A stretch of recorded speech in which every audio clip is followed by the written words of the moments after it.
Hello, friends of Retina Channel podcast. Welcome to episode 91 of this series. Today, we have another EyeNovation reproduction seminar for you. EyeNovation is a seminar series by the Canadian Ophthalmological Society, or COS, and we had a series of collaboration between COS and Canadian Retina Society, and it led to these 4 episodes of the EyeNovation webinar series.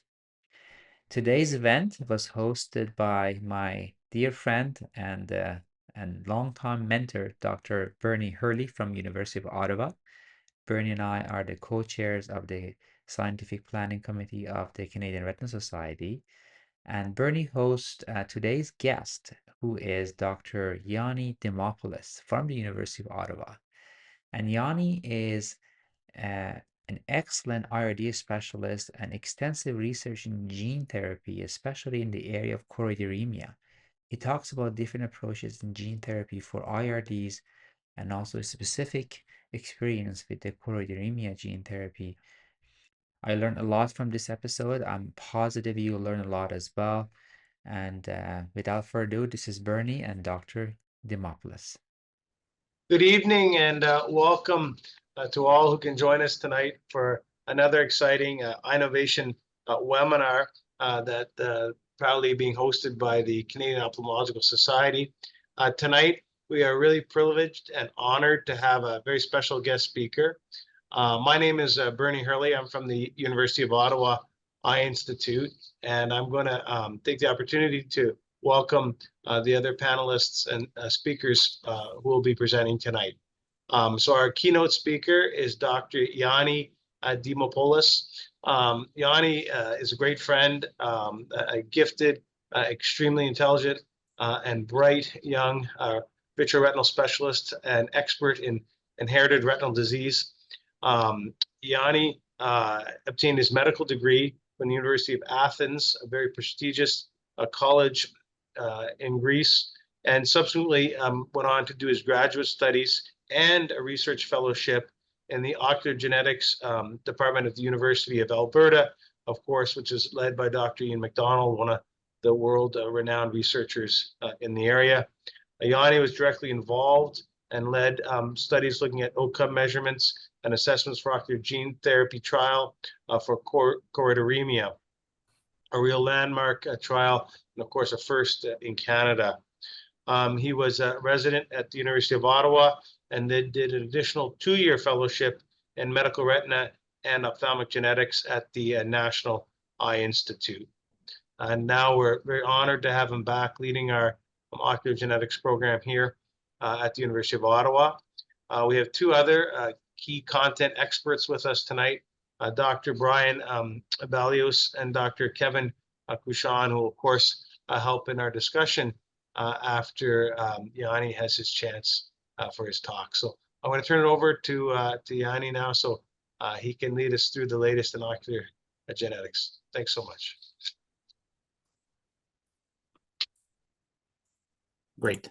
Thanks so much, Dr. Hurley, for the introduction.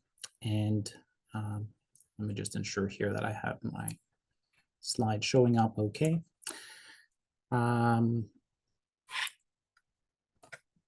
Wonderful. So, and thanks everyone for attending virtually tonight. So the goal here from the talk tonight would be to give a little bit introduced to the topic of inherited retinal disorders, highlighting and describing the quite diverse genetic and clinical landscape of these disorders, and highlight also the associated unmet medical needs. Then go over and explain the principles, the current application, and the clinical progress we've had so far for gene therapy development for these conditions. And in particular, I would try to summarize the experience that we've had with the disorder that I was primarily involved with, which is choroideremia.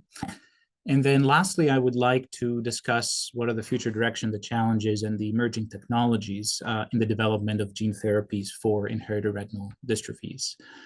I do not have any relationship or financial disclosure to name. So as we all know, inherited retinal dystrophies is a quite diverse group of disorders, rare disorders with a recorded prevalence of more than 1 out of 3,000. However, they're very highly heterogeneous group of disorders, and that is both from the genetic, the phenotypic, and the clinical standpoint. And they all seem to share a common feature, no matter what is the underlying genetic drive for this disorder. They all share a common feature, which is a progressive, irreversible loss and slow degeneration of retinal cells that can have a profound impact on the quality of life of patients. And the reason why it has a profound impact is because, contrary to other, let's say, acquired retinal disorders such as age-related macular degeneration, these tend to start at a very young age. So the patient has to really cope and adjust at each stage with significant vision loss. And unfortunately, up to date, with the exception of one disorder, we don't have many approved treatments for this disorder.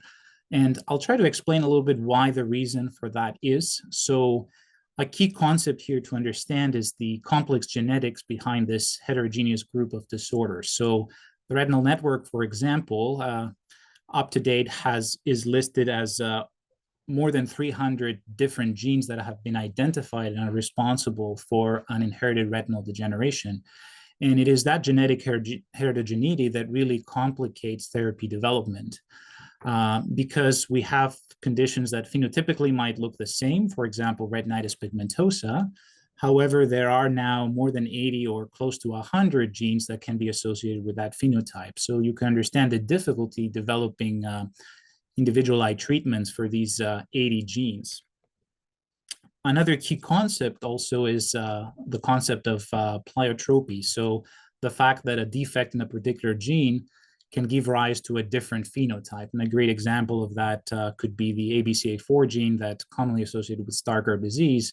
An isolated macular dystrophy can also give rise to a generalized cone rod dystrophy or a more generalized early onset severe retinal dystrophy. And you can appreciate how that complicates things because it really changes what is the tissue that needs to be targeted or the extent of the retina that needs to be targeted and treated to kind of preserve and slow down the degeneration.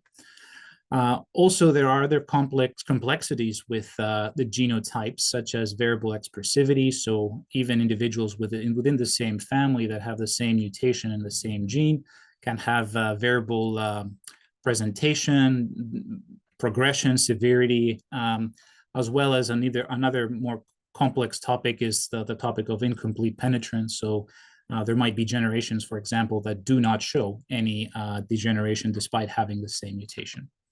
All of that to say is that we have started to move away from a clinical characterization and phenotypic characterization of this disorders based on the clinical phenotype or the ERG findings, and which unfortunately were not sufficient enough for accurate diagnosis, exactly because of the underlying genetic heterogeneity. So in this day and age, molecular genetic testing has become essential, both in establishing a precise genetic diagnosis, as well as guiding treatment selection and treatment development and eligibility for gene-specific therapies. And we're fortunate enough now to live in an era where our diagnostic, we have kind of experienced tremendous advances in our molecular testing.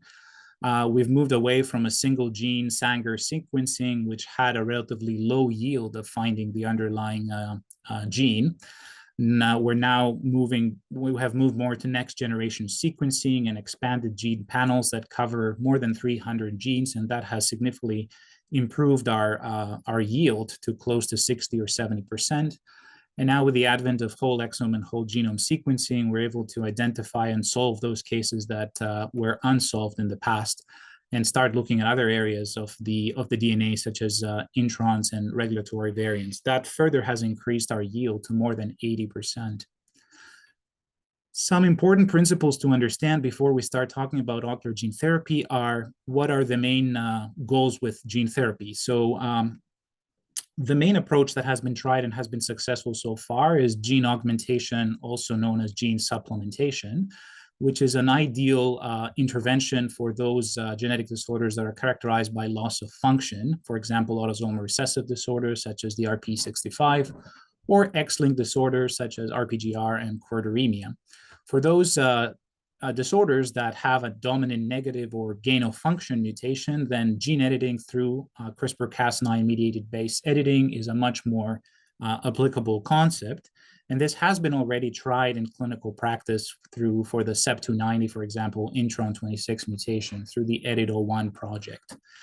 Also, we have moved towards RNA-guided treatments such as RNA interference or antisense oligonucleotides, and that is more applicable for the correction of either aberrant splicing or exon skipping, and that already has been brought into the clinic. An overview of the viral vectors that are commonly used in ocular gene therapy. Adeno-associated virus is the most commonly used. That's the one actually that has already been approved for a particular product that we're going to talk about, Luxturna for RP65. The nice thing with AAVs is that they have different serotypes that can have different tropism depending on which retinal tissue you want to target. The other positive advantage, the other advantage of AAV is that they're mostly episomal, so that means that they do not integrate into the host genome, and that minimizes any risk of carcinogenesis. That was always a concern with gene therapy. However, they are limited from their cargo capacity, and for larger genes such as ABCA4, myocilin 7, or CEP290, there are other approaches where dual AAV strategies are being employed. Basically, part of the gene is delivered through one AAV and then a second part through a second AAV that gets reconstructed within the host that is targeted. Lentiviruses were originally tried for ocular gene therapy. However, their use has been quite limited. Even though they have a higher cargo capacity, they do integrate to the host DNA, and unfortunately, the transduction, say, efficiency of these viruses has not been optimal or the same as AAV. How do we deliver gene therapy? The main method of delivering is subretinal injection, which unfortunately it's a little bit more targeted and invasive as it requires a major surgery to detach the retina. There's also intravitreal, the intravitreal route that has been explored, which is far less invasive, can be performed in an outpatient setting. It definitely has broader distribution and can target a much larger area of the retina. However, it has been noted to be more prone to intraocular inflammation. And then suprachoroidal approaches have not particularly been tried for inherited retinal dystrophies yet, but it is a method that has been tried. It's currently actually under trial for wet age-related macular degeneration. One important thing here to consider is that although we previously thought that the eye is an immune privileged site, even the subretinal space is not truly immune privileged. And we've seen that immune response can be triggered to the vector capsid itself. And that can take several forms, either through humoral antibodies, neutralizing antibodies formation, or even cell-mediated reactions, as well as adaptive immunity activation. It seems that intravitreal delivery causes far more inflammation and immune response compared to the subretinal. And it seems that higher doses of viral particles per dose are also linked to higher inflammation risk. So there's always a constant need for us to refine both the systemic and local immunosuppression that is given perioperatively for these procedures. We're fortunate enough nowadays to live in an era where ocular gene therapy has already been approved, and this is Luxturna that was approved in 2017, 2018 by the FDA, Health Canada, and the European medical agencies for the treatment of biallelic RP65-associated retinal dystrophy. The delivery of that viral vector is done through a subretinal injection that usually tries to avoid the fovea, and it's an AAV2 vector in terms of the serotype. The amazing thing about this product, and the reason I believe it got approved, was that contrary, I guess, to what we hoped gene therapy would do, which would be to halt the progression of the degeneration, this approach actually had significant functional improvements. So the primary outcome that was used for this trial was the multiluminance mobility testing. That was a novel outcome measure that has never been employed in the past, and it was established first time with this trial. And then as a secondary outcome, there was also significant improvement noted in the full field light sensitivity threshold. So a few words about this multiluminance mobility testing trial. This is a graph from the product monograph of Luxturna. This outcome was basically designed to measure changes in functional vision as assessed by the ability of a subject to navigate a course accurately and at a reasonable pace at different levels of environmental illumination. And the illumination could vary, let's say, from a brightly lit office to a moonless summer night. And a specific level was assigned, or a score was assigned, ranging from 0 to 6. And the higher the score, that meant that a subject was able to pass the mobility, the maze at a much lower light level. So you see that after the intervention, there was on average a 2-step increase in the MLMT score. And that seemed to have been maintained across a year after the treatment. The control group did not demonstrate such an improvement as part of the natural history, but as soon as crossover happened at 1 year, I guess, the remaining of the control group was treated. You can see that a similar kind of improvement could be noted immediately after the treatment. And the wonderful thing about this treatment so far, up to 5 or up to 7 years, we know now, is that this benefit seems to be sustained, and the functional benefit seems to be sustained, which is amazing news for our patients, as this has always been promoted as a one-time treatment. Whether in the future a retreatment might be necessary, that is yet to be determined. But what we know so far is that, and this is the clinical impact that this trial has had in our field, is that the functional benefit from Luxturna seems to be sustained for more than 7 years in many of our patients. It seems also that the younger you are and the more viable retina you still have and you can treat, the stronger the benefit would be. And what that automatically means that if you have advanced stage of degeneration and not as many viable retinal cells, the benefit seems to start to go down. An important here consideration, as this is promoted as a one-time treatment, is obviously the high cost that these treatments have. So $850,000 per treatment is the current price for Luxturna injection. So we talked about functional improvement, which was something we were not expecting, and it was one of the main reasons these products got approved. How about halting the disease progression? And here we actually were a little bit surprised so far with the findings. So chororetinal atrophy can actually occur and be developing after Luxturna administration in a pretty significant portion of treated eyes, which can be up to 50%. And this is illustrated here on this graph. So you'll see that the untreated eyes 14 months after surgery, I guess untreated eyes, they were not treated. They did not demonstrate areas of atrophy. However, the treated eyes start to demonstrate areas of chororetinal atrophy that appear more prominent on the fundus autofluorescence. And these seems to happen both inside, but also outside the treatment bleb. For that reason, nowadays, the treatment area needs to avoid the fovea in order to tentatively avoid these accelerated chororetinal atrophy that might involve the fovea and then limit the functional benefit that we see. So what did this first approved gene therapy trial made us learn? First of all, was that subretinal delivery, it is feasible and is generally a safe approach.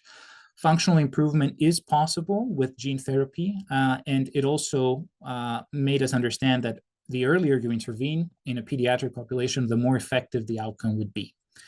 Can we then take the lessons from RP65 gene therapy and start applying it to other inherited retinal disease that are good candidates for gene augmentation? And in order to discuss that, I will take the example of choroideremia. But first of all, we'd just like here to highlight the main framework pillars for gene therapy development in inherited retinal dystrophies. So there are 4 steps that need to happen before we move these into the clinical trial stage. First of all, we need to really have a good genetic characterization of the condition. Then we need to study very thoroughly the natural history of the condition, which will guide us to best select what the outcome measure should be for a successful clinical trial. Then through preclinical models, we need to find the ideal vector and optimize the vector that will give us the best transduction efficiency. And then obviously try it in animal models of the disease in order to show that it is efficacious, safe, and then able to move it into the human trial stage.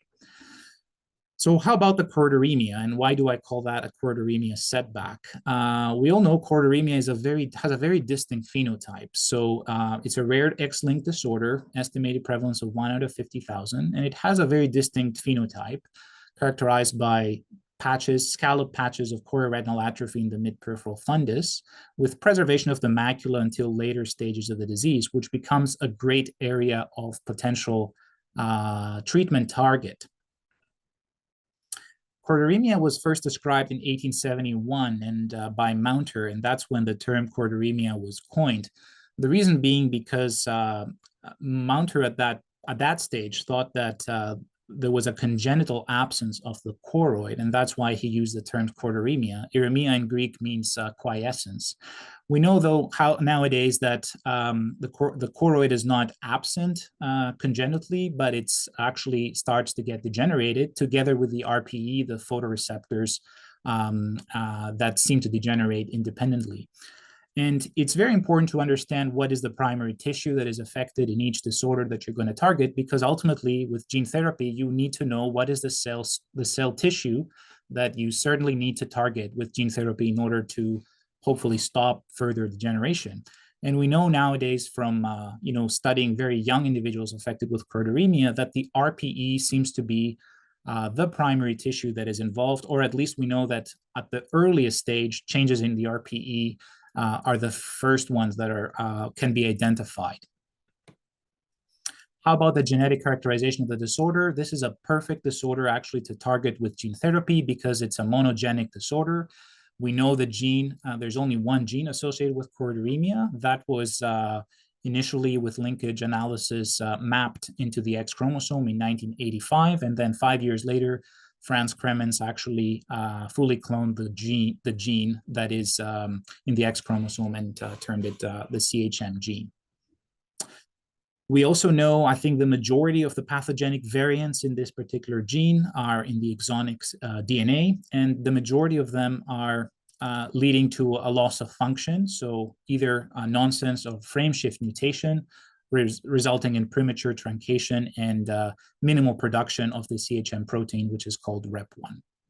So there's no genetic heterogeneity with this disorder. It has a very distinct phenotype, and as such, it has been a great target for gene therapy. It's an ideal disease to target for gene therapy.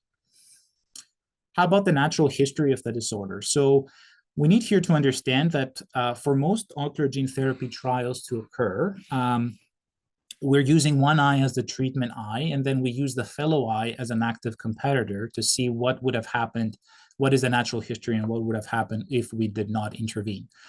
So having that kind of mindset, an ideal outcome measure for a gene therapy trial for choroideremia should be an outcome measure that has high inter-eye symmetry, so you can compare the two eyes, has to have low test-retest variability, be accepted by the regulatory bodies, and then show a predictable and measurable progression within a reasonable study period timeframe.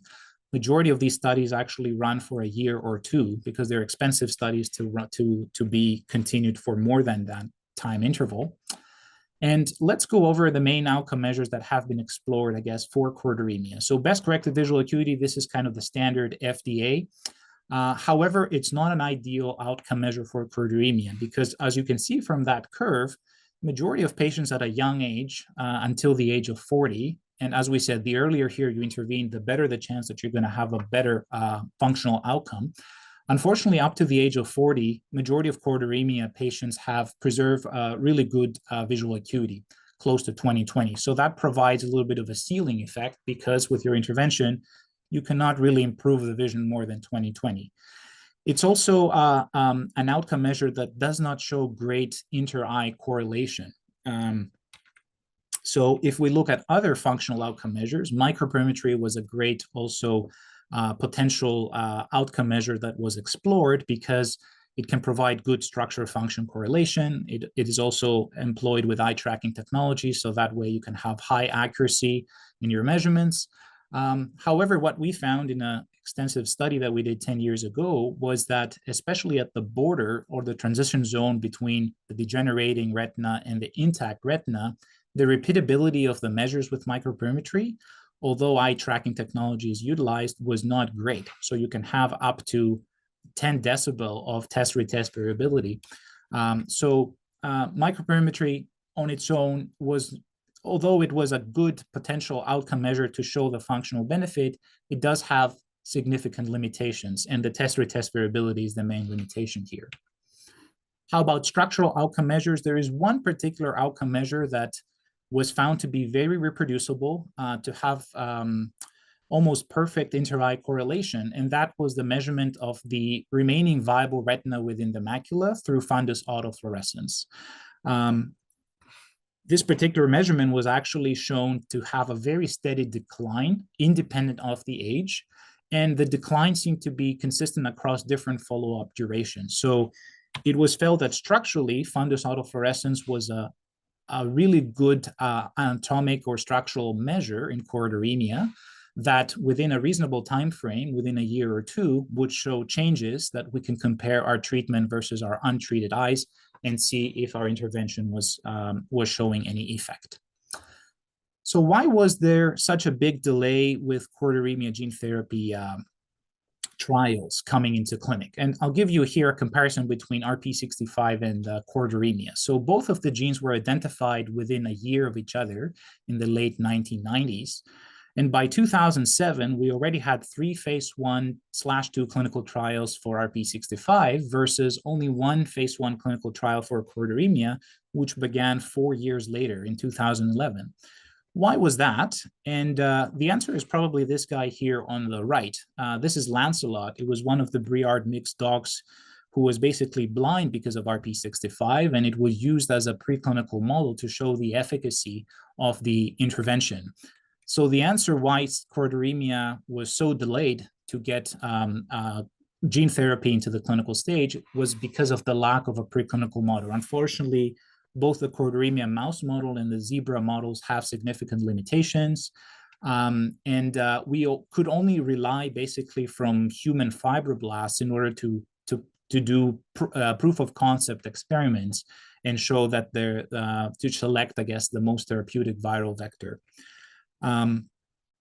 Nevertheless, there was actually a conditional knockout mouse that was created in 2010, and that was used finally to show the safety and the efficacy of gene therapy trial in a preclinical setting, and that moved things ahead into the clinical realm a few years later in 2014.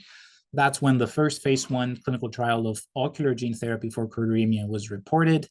It used an AAV2 vector that carried the rep1 a normal copy of the CHM gene, and 10 to the 11 genome particles were delivered subfoveally in a 100 microliter volume. This particular viral construct used the same promoter as the one that was approved for RP65, and it used a post-translational regulatory element that was known to enhance the AAV-mediated transgene expression. So the report of this, the initial report from this trial at 6 months was very optimistic because it showed improvement in both rod and cone function for 2 out of the 6 treated individuals. And in particular, there were 2 patients that had a poor visual acuity at baseline that gained 2 and more than 3 lines of vision in the treated eyes at 6 months. And that improvement seemed to have been sustained for 3.5 years at follow-up. However, there was one patient that had a surgical complication that was unfortunately led to significant decline in his vision, and that was thought to be a surgical complication leading to macular thinning and macular hole formation. Because of the positive results of the phase 1 trial, there was a series of phase 2 trials that happened across the world. I was fortunate enough to participate in one of them that happened at the University of Alberta in Edmonton. And there was a similar study that happened in Miami and in Tübingen, Germany. These studies used the same construct, the viral vector, but they used a higher dose of genome particles for the same volume that was administered. And across these studies, there seems to be always 1 or 2 of the treated patients that achieved improvement in the vision more than 2 lines in the DTDRS chart. However, there was, at least in our case, and that's what I would like to talk about, a severe case of localized intraretinal inflammation that we were not expecting and had not been reported before. So here is the pictures of the patients. So We observed that finding of hyperreflective spots in the OCT a month after the intervention, as soon as the patient was tapered off his oral perioperative kind of steroid, immunosuppressive steroid. And upon review of the scans, there was no choroiditis that could be noted. But instead, as I explained, there were hyperreflective spots that developed underneath the fovea. This was further treated with reinstitution of the oral steroid treatment that led to resolution of these hyperreflective dots. However, there was a permanent defect that was noted in the ellipsoid zone and the external limiting membrane, and unfortunately, the patient lost significant vision. Some of the speculation of why that happened upon review of the surgical video, there was one suggestion that after the injection of the viral vector, there was a small amount of subretinal, intraretinal, and vitreous hemorrhage that was released. So perhaps that was an iatrogenic damage. However, the timing also of when this occurred, which is a month after, and once the steroids were tapered, raises also the concern that perhaps this was a delayed immune reaction to the viral capsids. In terms of visual acuity, again, we did have one individual that, this is patient number 2 here, that showed a sustained and significant improvement in his visual acuity of more than 3 lines. However, of interest, the untreated eye of another subject showed a similar benefit, I guess, in the visual acuity. And this is not something new with gene therapy. It has actually been described in the RP65 trials as well, whether there's a crossover effect or whether it just illustrates that visual acuity is perhaps not the most reliable outcome measure because it can have a lot of day-to-day variation in this particular set of patients. In terms of microperimetry, we could not really see that any of the treated eyes that are illustrated here on red showed any significant improvement that exceeded the test-retest variability. And actually, for our second patient that had the significant improvement in his visual acuity, we could not corroborate similar functional benefits with microperimetry testing. In terms of structural outcomes, unfortunately, at 2 years and then later at 5 years, we reported no significant benefit or change in the rate of decline between the treated and the untreated eyes. So despite these findings that were not as, the benefits, I guess, that we observed were not as enthusiastic as the RP65 trial, the company that led the development of this product decided to move the product ahead into the phase 3 stage in order to assess the efficacy and the safety of using a unilateral treatment by using both a low and a high dose, and then compare the results to a natural history group of patients. And unfortunately, the main primary outcome that was set with this trial was an improvement in the visual acuity of more than 3 lines. Unfortunately, that was not achieved at the 12-month time point. So as such, the trial did not meet its primary endpoint. Certain, thinking of why that could have happened, perhaps we used an insensitive or inappropriate clinical endpoint. And I think that's most likely the reason. As I explained, visual acuity can have significant limitation in this patient group, and there is a significant inherent test-to-test variability. Also, the participants that took place in the phase 3 study had more advanced degeneration. So perhaps there was not sufficient RP and photoreceptors remaining in the fovea to be rescued. And also one thought here is that perhaps the viral vector that was used or the dose that was used needs to be further optimized, or a different serotype used that will increase further the transduction. In terms of using a different viral vector, that has actually already been tried. There was a simultaneous study that happened at the University of Pennsylvania by the same company that developed the Luxturna.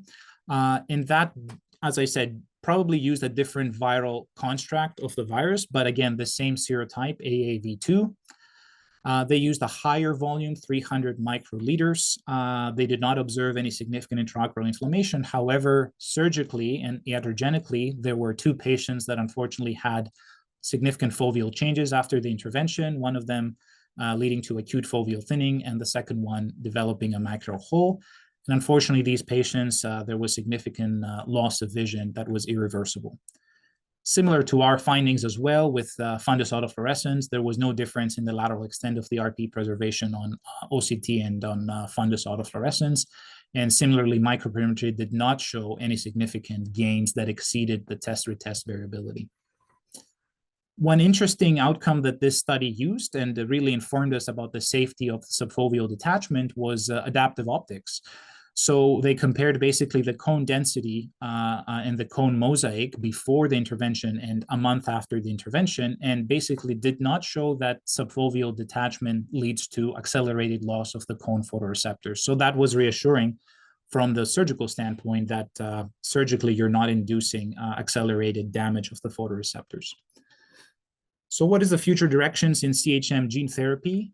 Since the subretinal delivery seems to have died a little bit as an idea, we have moved into the intravitreal adeno-associated viral vector development. So as I explained, the goal here is that perhaps if you intervene earlier and you have a larger area of retina with more viable photoreceptors to target, perhaps you'll have a much more effective outcome and perhaps higher chance of achieving a functional improvement as well as structural stabilization of the disease.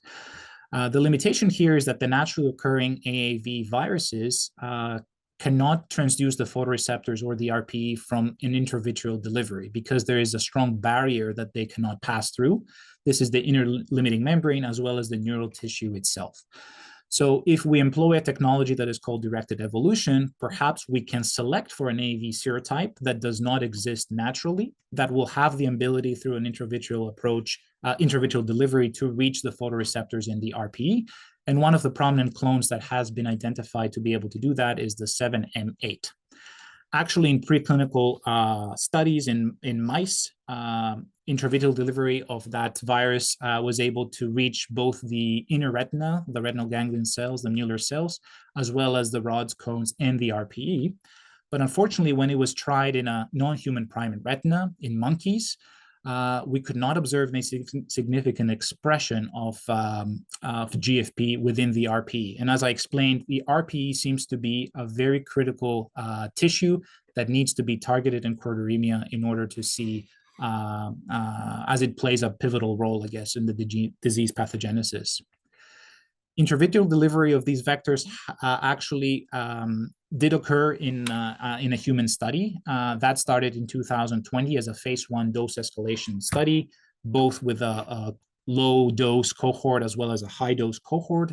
And although on the low dose cohort there was no significant side effect noted, on the higher dose there were significant side effects noted. Pigment dispersion and iris transillumination that was presumed to be through an overexpression of the REP1 transgene in the iris pigment epithelial cells. There was also significant intraocular inflammation that was noted in certain patients. And unfortunately, up to date, we don't have a report of the actual results of this study. The follow-up is still ongoing. But however, as of this year, the company that was developing this product, 4D Molecular Therapeutics, has actually decided to terminate any future investment in this intravitreal approach, perhaps illustrating that the results were not as promising. The challenges, again, with intravitreal delivery is that this is known to cause much higher immune reaction. And also, as I explained, successful RPE transduction is very critical for choroideremia in order to have a potential good result with this. So in summary, so far, the viral-mediated gene therapy augmentation therapies, perhaps I illustrated that they're not without its risks, especially because they are invasive and they do require surgical detachment of the fovea in order to deliver the viral vector. And that in certain patients, because we're dealing with sick degenerated retina, can lead to accelerated foveal thinning as well as macro hole formation and significant loss in the vision. There is also unknown whether because we're not actually, the viral construct that we're using does not have the naturally occurring promoter for the gene that we are delivering. Could there be perhaps a toxicity from overexpressing the gene?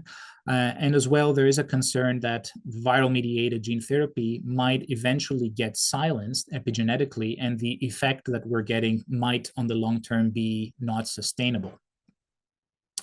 So alternative, I guess, strategies to deliver genes either through RNA or through, I guess, non-DNA approaches are to be developed.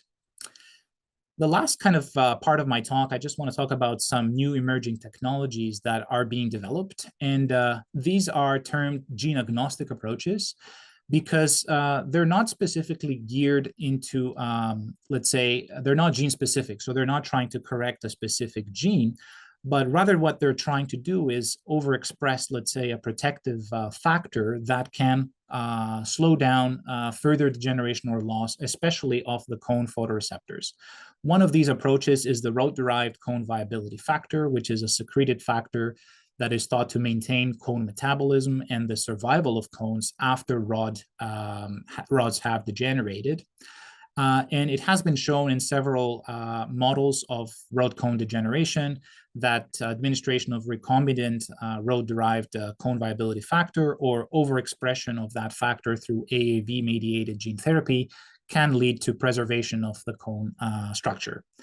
Actually, this product is currently under the clinical, under human clinical trials in a phase 1/2 trial called Prodigy. And the delivery of that product is through a subretinal injection of an AAV vector that basically delivers the rod cone, overexpresses the rod cone viability factor. Clinical enrollment for this study is ongoing. However, there are a lot of unknowns with this approach because we still don't know whether what is the magnitude and the functional durability of the benefit that we're going to get in humans. In preclinical models, it has worked really well, but we still don't know how this will behave in humans.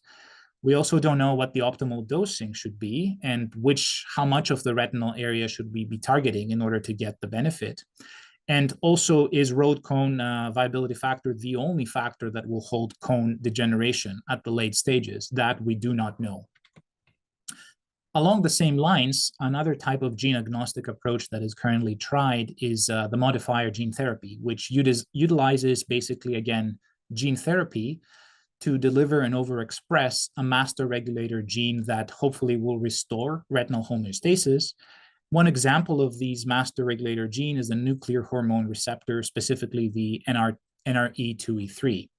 And this particular approach has already been tried for retinitis pigmentosa in a phase 1/2 trial that was completed and reported positive 2-year data. And this has now been moved into the phase 3 stage, which is currently ongoing. There's also a similar approach that has been tried and currently in the phase 2/3 stage for Stargardt disease, with possible positive results reported to date. Again, similar perhaps challenges apply with the modifier gene therapy approach, as it is a subretinal injection, so it has to be directly delivered to the photoreceptors. And again, this is a surgically invasive procedure. There's a little bit of ambiguity around the eligibility because most of the preclinical models were done on a rhodopsin-specific mouse model. The initial trial specified the individuals have to carry the rhodopsin mutation. However, then it was expanded to any genotype with retinitis pigmentosa. So there was a little bit of ambiguity about the eligibility. And again, we don't know the long-term efficacy of these approaches. Even though the early results are promising, we don't know whether this will be a sustained benefit over years to come. The last approach that currently has been tried, perhaps for more later stage disease where a lot of rod and cone degeneration has already occurred, is optogenetics. And the goal of this approach, again, it's gene agnostic. It doesn't matter what the underlying gene is. Is there a way that we can turn inner retinal cells into light-sensitive cells by using an AAV-mediated overexpression of basically opsins in bipolar and ganglion cells? The goal here is through an intravitreal approach, basically to make bipolar and ganglion cells light sensitive and able to capture light. And hopefully for these advanced stages, allow people to gain some vision, improve their mobility, or start recognizing objects when they were not able to do that before. There are two main, companies that are working on that. Nanoscope Therapeutics is currently at the phase 2 stage and is preparing an FDA submission for retinitis pigmentosa, and has also plans to start a large-scale phase 3 study for advanced Stargardt disease. They have so far seen up to 2 years statistically significant gains in vision in terms of mobility and object recognition. And then there's also another company called Genside Biologic that is still a little bit at the earlier stage, but this approach actually requires the patient to wear a wearable device to augment the light stimulation, versus the nanoscope approach does not require a wearable device. The limitation of this approach, again, durability of the effect is unknown. We don't know after the 2 or 3 years whether the impact will be maintained, and there is a potential that there might be a decline in the initial improvement that was seen in these trials. This is yet to be determined.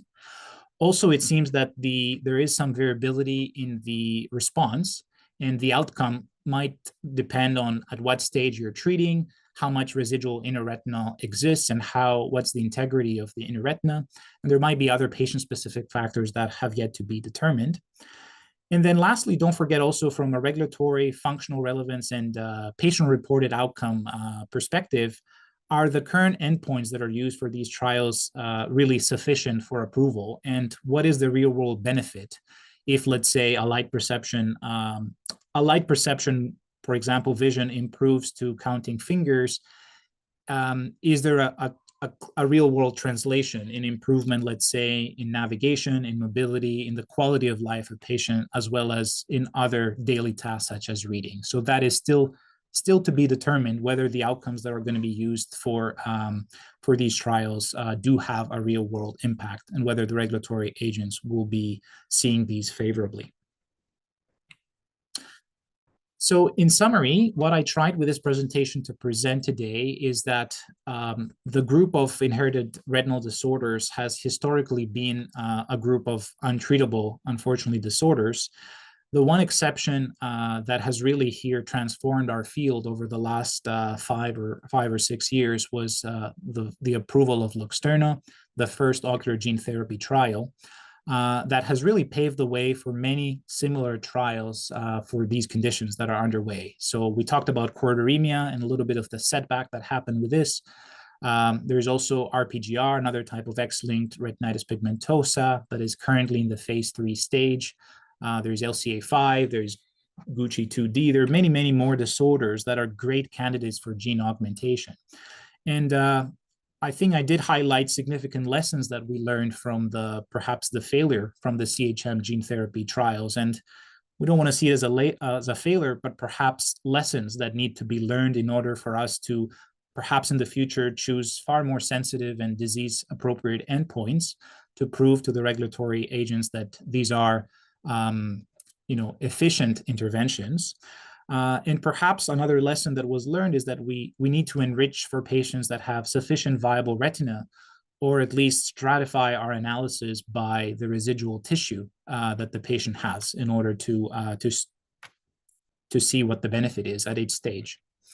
And also with this presentation, I did want to illustrate that there are a lot of emerging gene agnostic therapies that show promise either as a standalone treatment or perhaps in the future as a combination with gene specific approaches. With that, I would like to specifically acknowledge the University of Alberta team and specifically principal investigator of the phase 2 clinical trial that I was involved with, Dr. Ian McDonald, that allowed me to participate and help with the development of outcome measures for these trials. And obviously with these clinical trials, which they need to be thought of as human, basically experiments, we need to be extremely grateful for the subjects and their families for their active participations in these experiments, which have a lot of unknowns and a lot of risks, as I illustrated. With that, I would like to thank you for your attention, and I'll be open to any questions you have from the audience or the panelists. Thank you so much, Yanni, for that delightful talk. Really an in-depth review of where we've come and then the ongoing challenges, because certainly not a day goes by when patients aren't asking about gene therapy. So it's an extremely relevant and timely presentation. So hopefully anybody out there, I noticed there's more than a couple dozen participants. If you have questions, please enter into the chat or the Q&A box, which you can find on the, at least on my computer, on the bottom of the screen. And I noticed we already have a question from the audience. Hopefully we'll get input not only from Yanni, but from our other distinguished guests here tonight as well.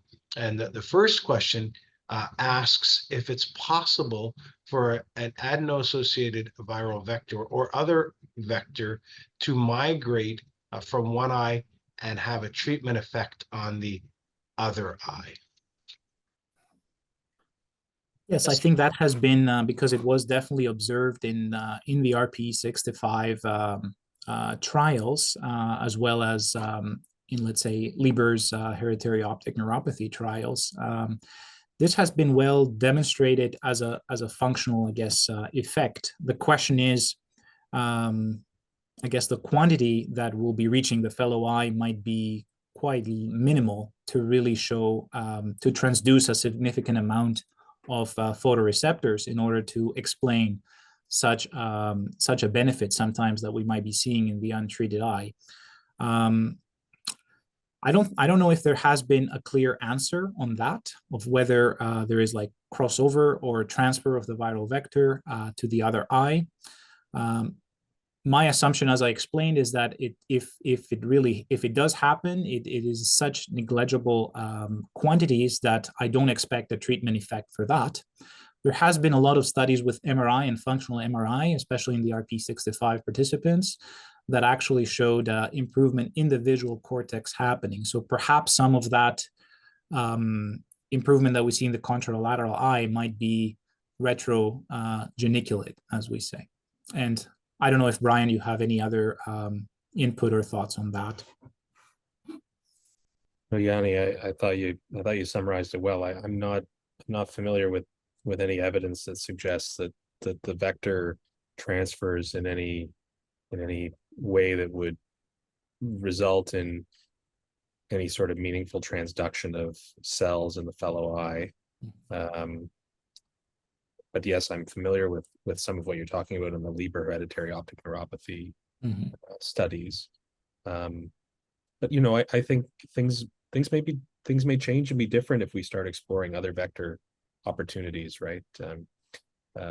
These AAVs are being engineered, as you noted very well in your presentation, through a directed evolution and other techniques to be enriched for very high tropism for specific retinal cells, photoreceptors, and or RPE, and or other cell types within the inner retina. So, you know, I think the focus has been much more on local transduction efficiency with delivery, whether it be subretinal or whether it be intravitreal, as you pointed out, which would be obviously have certain advantages to delivery from a technical perspective. So I agree with how you presented it. I thought you did a great job of you know, reviewing the various efforts that have been done, including some more recently to refine vectors. So I think Kayvon has a question. Yes, Yanni, fantastic lecture, really informative. I really learned a lot. Thank you very much. Thank you. What really intrigued me, one of the things that intrigued me was the concept of gene agnostic approaches. You know, I think for something like RP makes a lot of sense to just treat them all together, one protective factor. But I was wondering, are there any non-genetic treatment for these genetic diseases? Like, for example, in AMD or different diseases in other branches of retina, we talk about complement inhibition by intravitreal all the time, or anti-VEGF treatment therapies. Are there any non-AAV sort of ways of treating this that have been explored, at least? Because all of these things we talked about, they all include some kind of gene therapy. Exactly, yes. So that's a great point. So I didn't cover on that, but I guess I talked a lot about, AAV mediated, which is more like considered a DNA, I guess, administration or gene augmentation. There's also a lot of effort to use RNA, which can, especially one example is antisense oligonucleotides, which can basically go and block an abnormal, let's say, mRNA production, or a specific portion, I guess, of of the DNA, that it does not get translated, and that way does not lead to the abnormal development of production of the abnormal protein.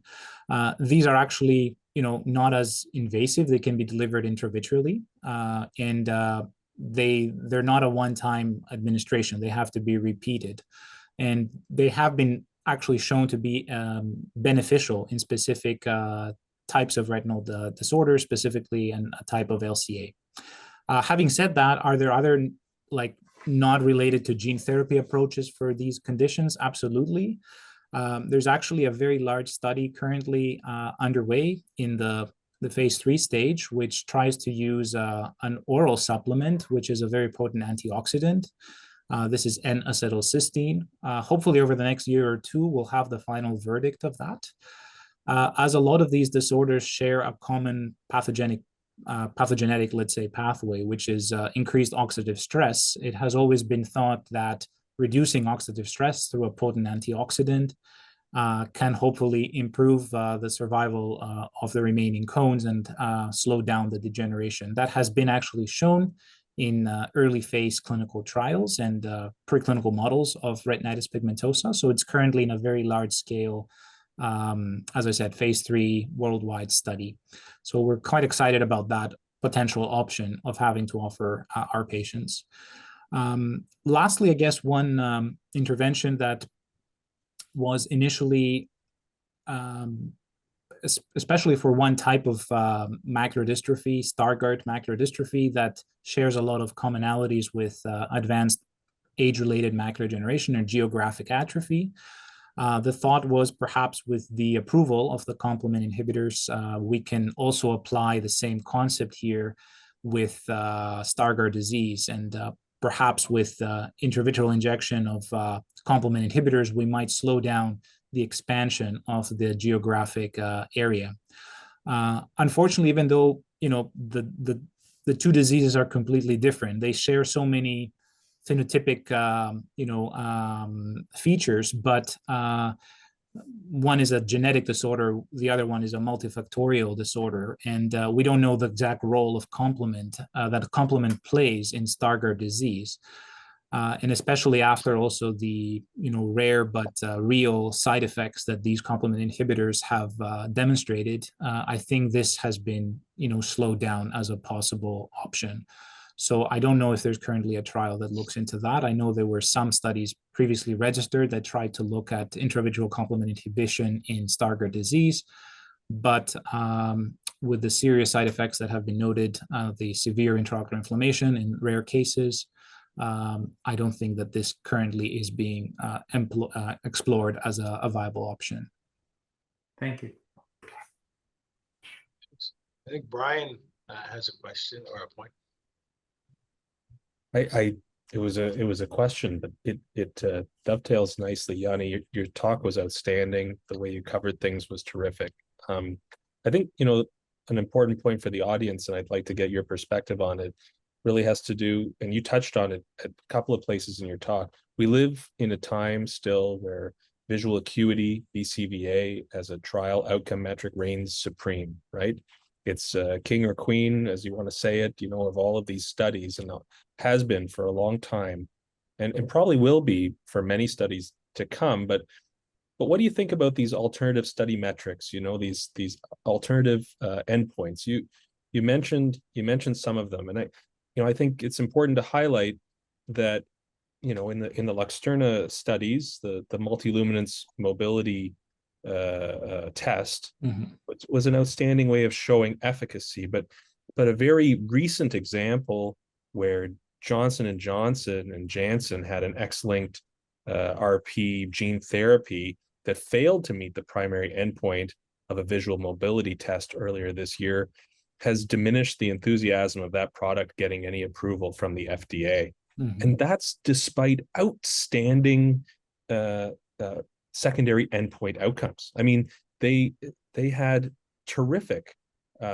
outcome metrics with low luminance visual acuity, with microperimetry, with a variety of other metrics, which in some ways are very clinically meaningful for patients. And these participants were describing, changes, but the fact that they didn't meet their primary endpoint and they had shifted over to a fairly, I think in ophthalmology, still a fairly innovative endpoint, is now, I think, pretty much that there's a lot of pessimism that product will move forward. Now, there's another company in the mix, Beacon Therapeutics, and their phase 3 data still remains to be seen. They also have put up multiluminance mobility testing as their primary endpoint. So you're depending on another trial, same primary outcome metric. What do you think about how we decide? Like, how does a group, a company or us as a group of investigators or in collaboration, how do we pick what's going to be the primary for any particular disorder?